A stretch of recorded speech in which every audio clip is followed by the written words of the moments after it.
Hello and welcome back to One Man and His Pack. Today we are in Thessaloniki looking at 5 things to do for the history enthusiast.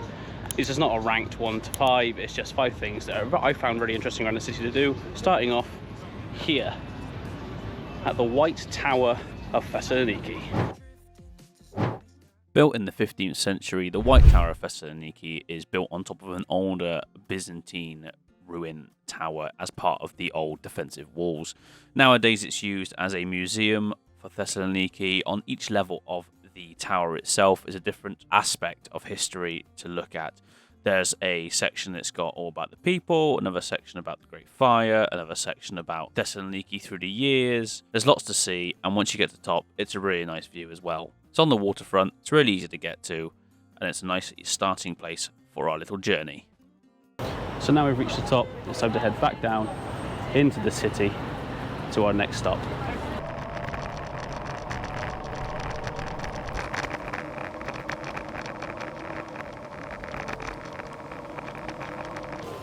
A short distance away from the White Tower we come to here, the Palace of the Emperor Galerius, the next one on our list.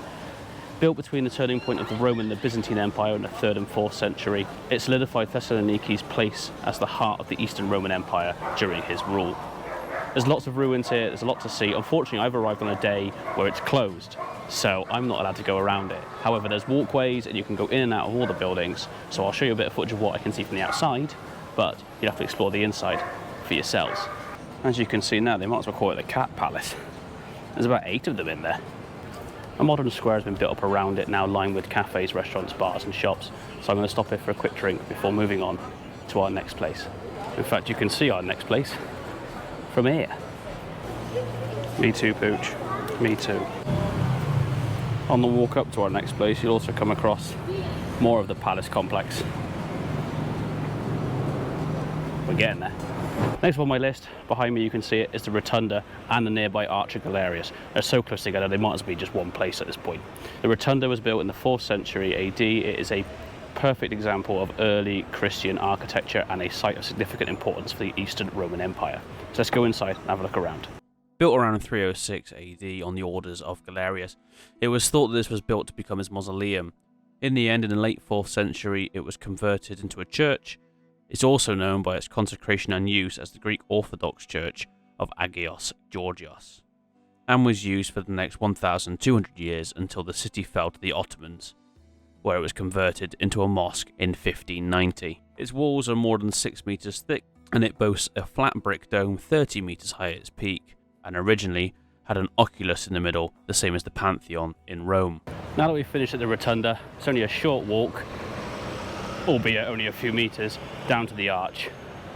So we'll go down there, have a look around, and then move on after that to our next spot. The arch would have originally been decorated with all of these mouldings around the outside of marble. It's hard to see what it depicts now after all of the years of erosion. From what archaeologists have been able to recover, it appears to be a series of depictions of the Emperor Galerius in various battles and victories. Some liberation has been taken by Galerius here because in one of the battle scenes it shows him fighting against Sassanid Shah Narses. However, they actually never met in battle. All in all, the mouldings are there to show the prominence of Galerius at the time and celebrate the Roman Empire as a whole as part of his victory over the Sassanid king.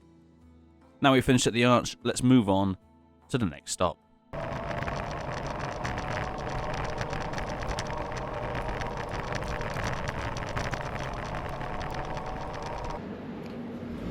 Next on my list is the Roman Forum.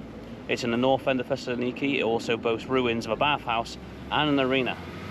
Located at the upper side of Archeological Square, it's a large 2-terrace forum featuring 2-story stoas dug up by accident in the 1960s. It boasts 2 Roman baths, one which has been excavated while the other is still buried underneath the city, and a small theatre which was used for gladiatorial games. Initially it wasn't built in the Roman times, it was largely refurbished in the 2nd century. It is believed that the forum and the theatre continued to be used until at least the 6th century. A series of glassware and gold finds were found during excavations, along with other things which were located in the museum. I'm pretty sure you can go down and walk around. There was an entrance gate, but it was closed today, so I'm wondering, like the Palace of Galerius, whether I've just come on the wrong day. So now we've finished here, let's head off to our final stop.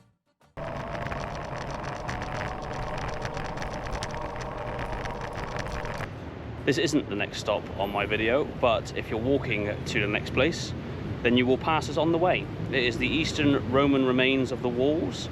It's got a square tower here with a marble facing. Worth a little walk around. There's a little park area, have a little look, and then move on to the next destination, which is just around the corner. And then finally, since we've now been around the city, let's end up here at the Archaeological Museum in Thessaloniki and see what's there. The Archaeological Museum of Thessaloniki is one of the largest museums in Greece and the central museum of northern Greece. It hosts a wide range of artifacts from the prehistoric, archaic, classical, Hellenistic and Roman periods, mostly from the city of Thessaloniki, but also from the region of Macedonia in general. It's got inside displays as well as outdoor open air ones, a whole host of different things to see, different amphorae to different objects for living, warfare, tombs, mosaics, and in one of their collections, titled The Gold of Macedon, you can see the largest collection of gold reefs and other precious finds from cemeteries all over Macedonia. Well worth a look. It comes in the same ticket as what you buy at the tower right at the start of the video. It comes a joint ticket, so you buy one ticket and you can go see both. They're only a short walk from each other, so it's highly recommended.